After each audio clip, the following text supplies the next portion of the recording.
Sir, thanks for joining us on NATO TV. It's a pleasure. 6 weeks into your role here as commander of ISAF and US troops in Afghanistan, what have you observed about how the campaign is going? Well, I've had the chance in that time to travel a lot, actually. I've been to all of the regional commands, which means really the four corners of the country. And I've been very impressed by the partnership that I've seen with the commanders, their ANSF, the Afghan National Security Force counterparts, the partnership of the commanders with their Afghan civilian counterparts, partnership with the terrific PRTs, the provincial reconstruction teams that are around. So I would say that beyond the clear tactical gains that have been made, the security gains that have been made, which in many respects have provided opportunities for growth of governance and economic opportunity, the solid partnership has been the thing that has been really striking for me all around the country. And inside that partnership, a real commitment to working towards the future, to reduce the insurgency as much as we possibly can, which provides the opportunity for governance to move forward, for economic opportunity to move forward, for all of the things that are necessary ultimately for stability and security. And that really has been what has been striking to me in the first 6 weeks. So the gains that you talk about, where specifically have you noticed these gains?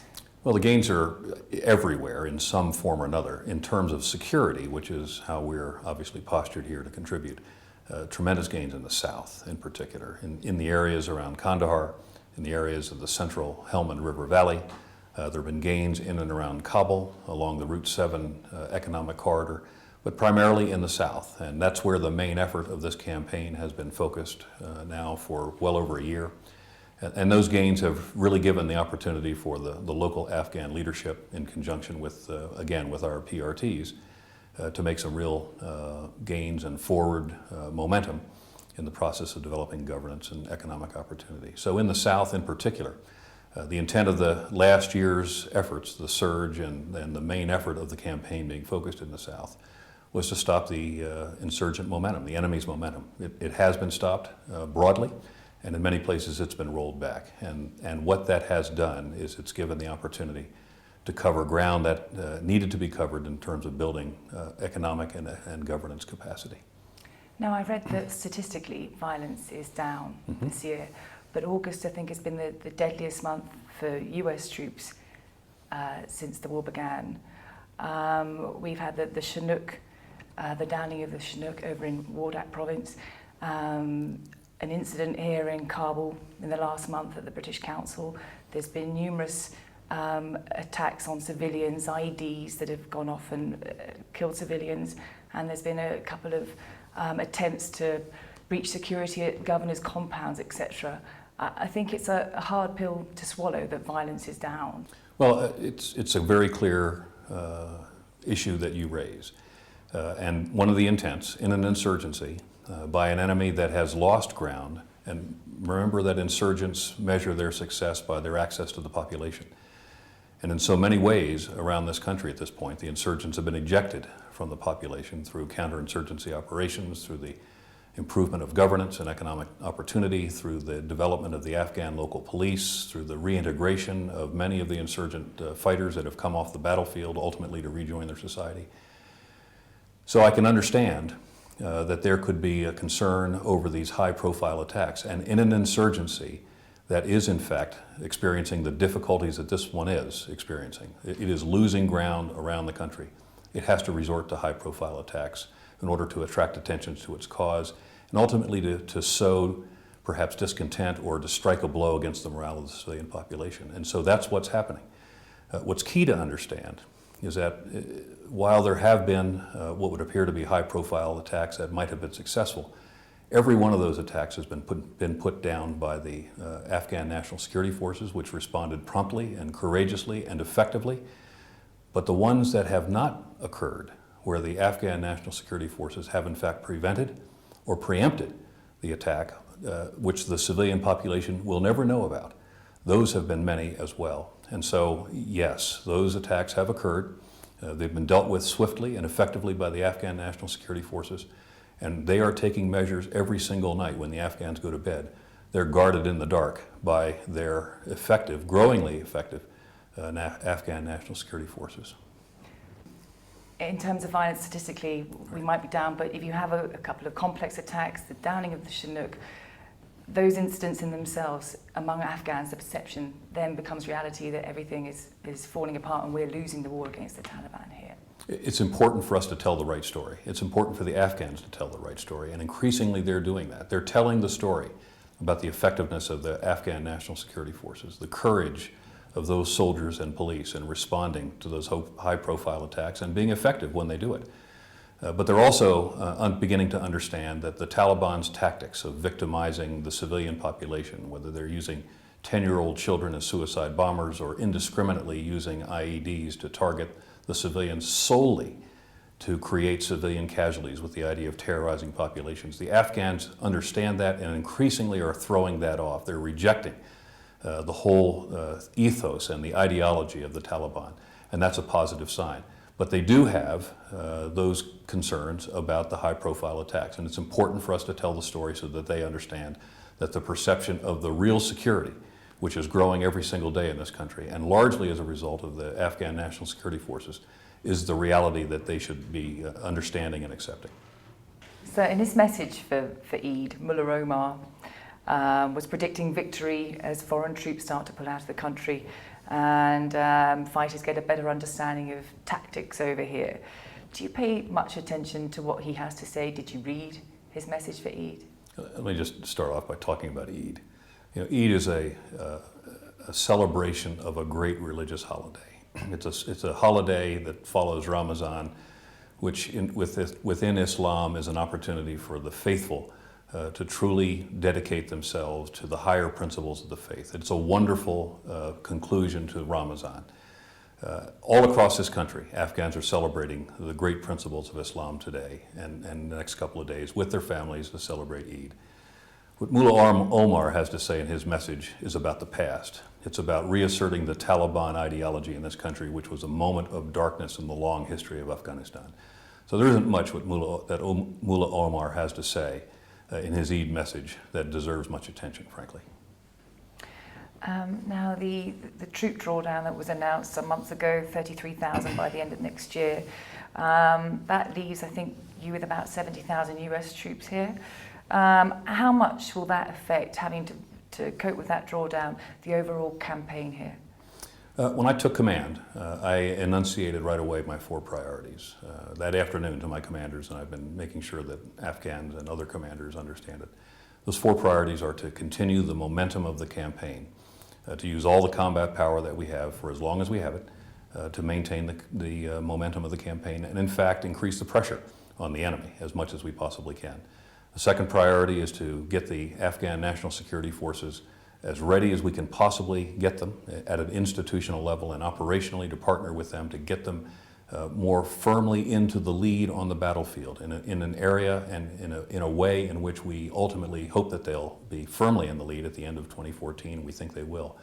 Third priority was with using the ISAF forces to set the conditions for and ultimately support the process of transition as it was enunciated by the Lisbon Conference. And then the last priority was to be flexible and agile as time passes, as our troop numbers mature and as they come down, to posture ourselves so that we're going to be relevant for the operational environment in the future. So in the context of those 4 priorities, even though our numbers are coming down, we'll adapt the campaign plan to account for those diminishing numbers so that we get the most out of our combat power based on the operational environment and the mission for as long as we can. How far have you gone into planning where those troops will be redeployed from? We're in that process now, but final decisions have yet to be made. Are you expecting President Obama to make a similar request next year, another 30,000? No numbers have been discussed, but clearly he's, as part of his long-term plan for Afghanistan, the U.S. force posture as a component of NATO, of course, and ISAF, that's going to mature and it's going to evolve over time. It's too early to speculate on numbers, but it will mature and those numbers will probably come down. The velocity and the steepness of that slope remain to be determined.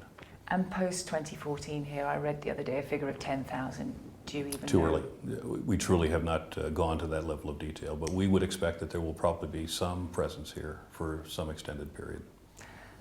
On transition, there are expectations that the more hostile areas will have to be handed over to the Afghans sooner rather than later, while you've still got troops here on the ground to back them up if needed.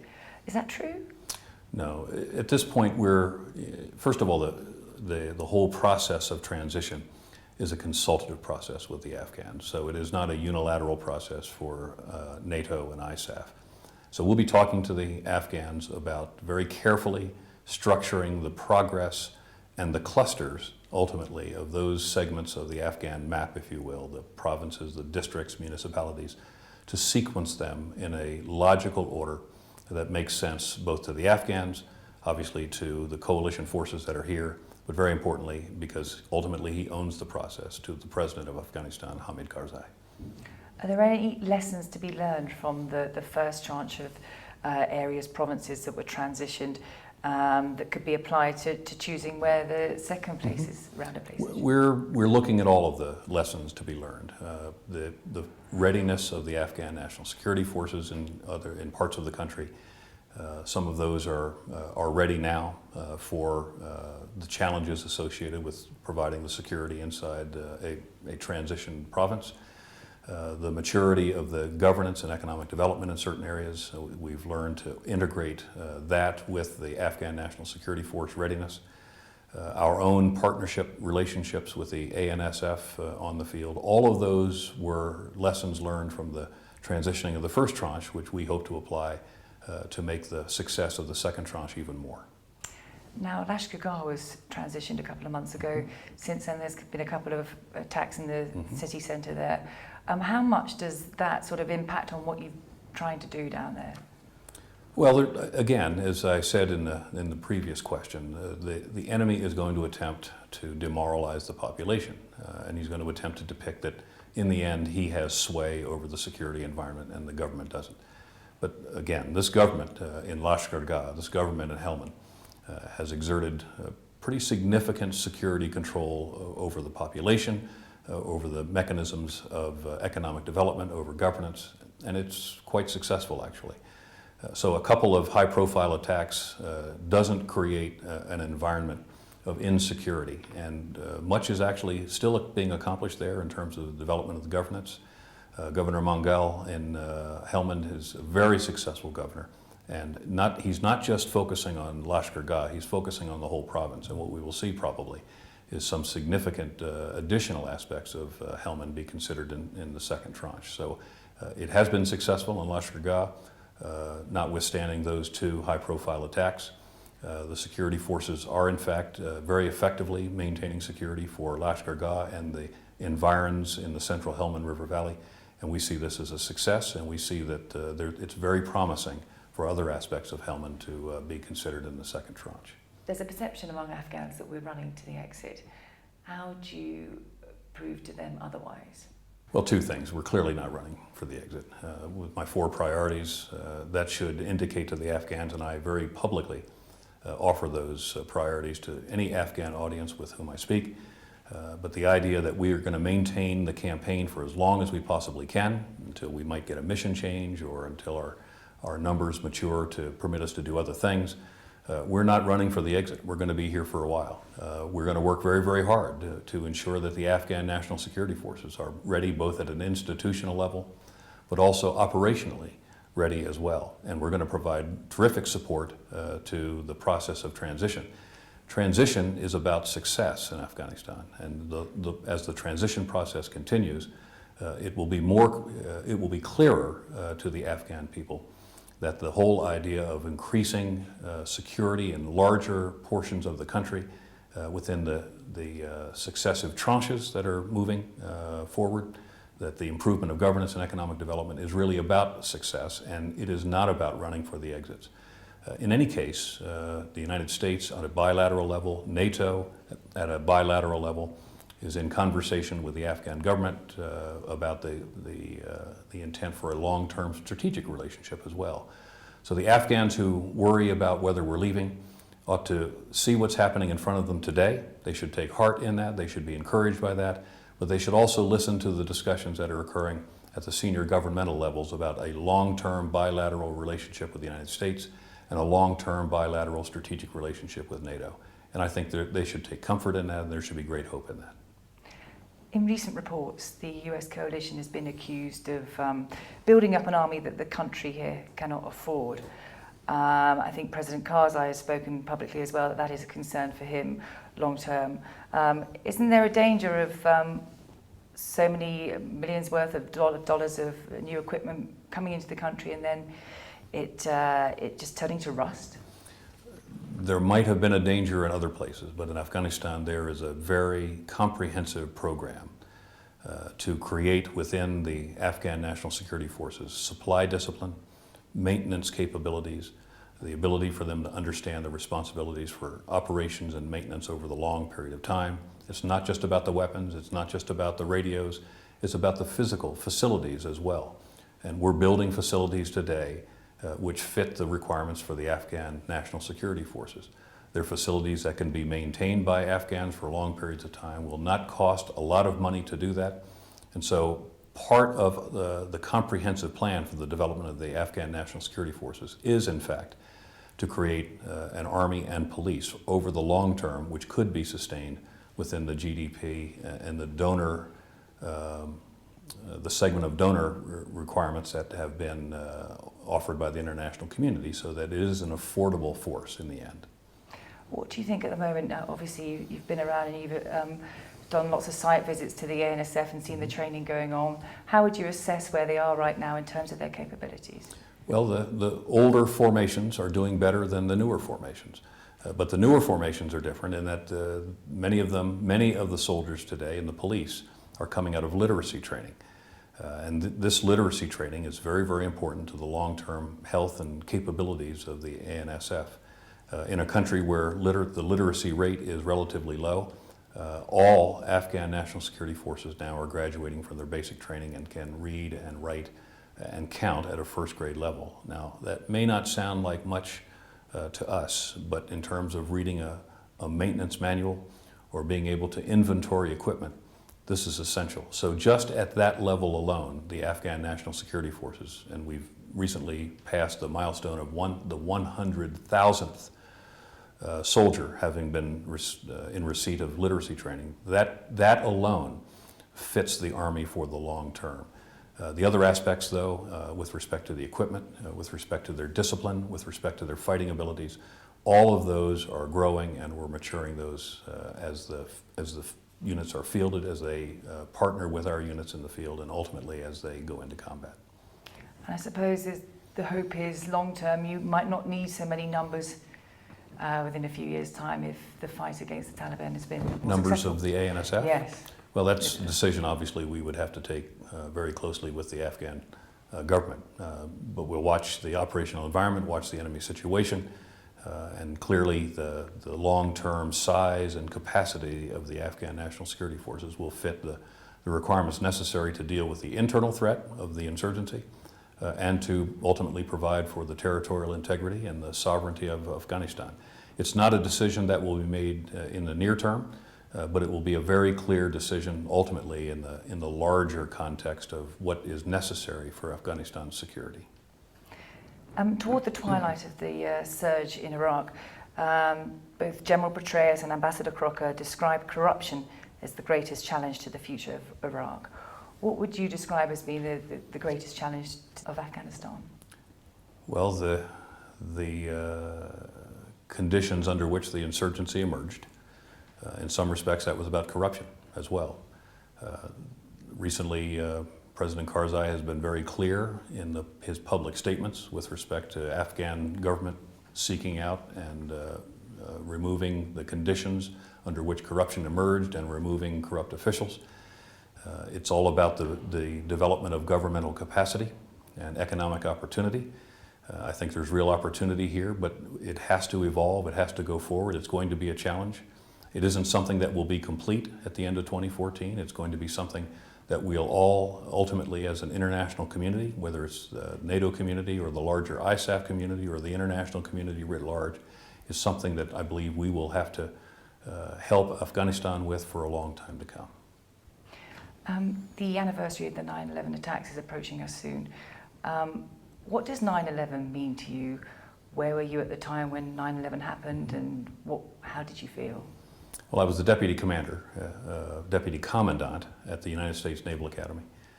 So we were 30 miles from Washington when the attack occurred in New York and on the Pentagon, ultimately, and in the field at Shanksville, Pennsylvania. At first we thought it was a terrible navigational error, and then very quickly we realized the United States was under attack. It was something that was new, obviously, to me. I'd been in the service well over 30 years at that point, and at that point we realized that our future was going to be dramatically different than all that we had experienced in the previous years of the Cold War. It was going to be an era of long-term conflict. It was going to be an era probably where we would have a long-term commitment to both counterterrorism, but also seeking at a genuine and a national level to try to overcome the root causes that would create such a vehemence, such a malignant terrorist capability around the world. So things were going to be different. We knew they were going to be different. We knew this was going to be a long struggle, and it has manifested itself in a number of places around the world.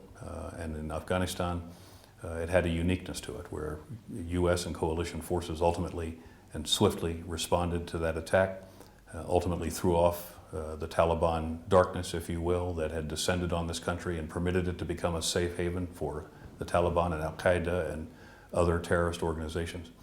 And since that time, the great efforts, truly great efforts and sacrifice of the international community to make a difference here, to give this government stability and security so that the people of Afghanistan will never again be under the heel of the Taliban boot, but also to give them a future, a legitimate future, and to remove the possibility that Afghanistan will ever again be a terrorist safe haven, especially a place where Al-Qaeda can find that it could plot attacks upon the West or upon the poor Afghan civilians.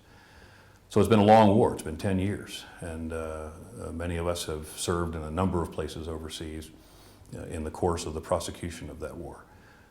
But if you spend a little time here in Afghanistan today, you see hope in the faces of the people. You see great change over the last several years.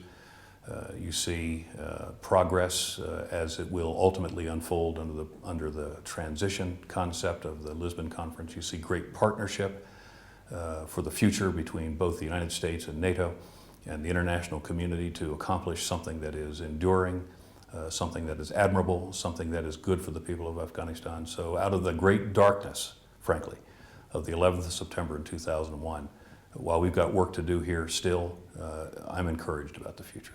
At the start of the year, a lot of people were talking about the campaign here being at a tipping point. We've had quite a bloody summer here now. Mm-hmm. Do you think that we're still at a tipping point, or how would you actually measure where we are in terms of the fight? Sure, I'd be very careful about ever applying the term tipping point. It implies that a single event ultimately will determine the outcome in a counterinsurgency. In the end, counterinsurgencies require a combination of many different factors and forces ultimately to achieve the vision of the campaign. I believe we're well within the capacity of achieving the vision of the campaign, which is an Afghan government which is sovereign, an Afghan government which can govern from Kabul right down to the village level. More work needs to be done there, but that process is well in train and well underway. It's a campaign that envisages the opportunity for economic development and opportunity as security improves across the country. International investment in this growing economy and in this country and in these people, the interest is growing. It's about creating opportunities for the Afghan National Security Forces to be admired by their people and to be the protectors of their people and the sovereignty of their country. That's what I see when I look out across Afghanistan today, and that's what I think ultimately will define the success of the campaign. And I think we're well on track to do that, frankly. And I use the terms prevail. We will prevail in this campaign because the forces are well in train and in the right combination to do that. It's not going to be about a tipping point. You might see a tipping point in your rearview mirror as you look at the history. Some combination of factors might have created an opportunity which, when seized, achieved dramatic effect. But at this particular point, what I would say is that the combination of the many different factors and forces associated with this comprehensive civil-military counterinsurgency is achieving, ultimately, the opportunity for us to prevail. General Allen, thank you very much for your time. It's an honor to be with you today. Thanks.